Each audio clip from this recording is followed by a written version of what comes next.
Blessed day mga kapatid, at ngayon po kami nagbabadminton kasama ng ating pong mga kapatid sa Wave Church at kakampi ko po si Michelle, of course. And guess what?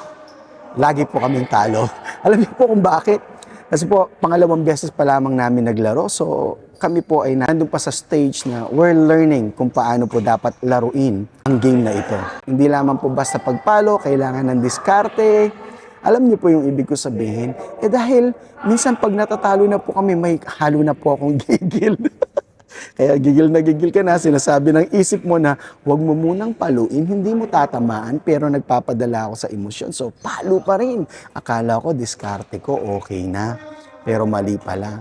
Because my mind says, hold it, but my emotion says, tira! So, ginagawa ko po yun. I-relate po natin sa ating pong buhay Kristiyano, sa ating pong paglalakbay. Si Jesus po, ang siyang ating pong ulo. Tayo po'y member ng katawan. So, gaya po sa atin, ang Holy Spirit ang naglilid at ang ating pong emosyon. At kung hindi po naaayon pa at nanggagaling yan sa gigil ka na makamtan at makita na manalo ka sa laban, so pinipilit mo sa iyong sarili.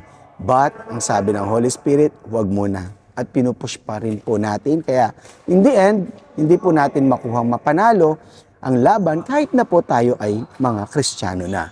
So, yung manifestation ng tinapos na gawa ng Panginoong Yesus na nagkakaroon po ng delay sa ating pong buhay.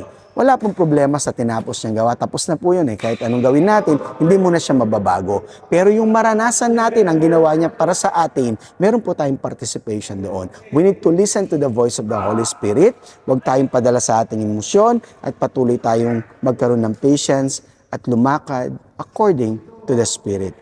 Pagpalang araw!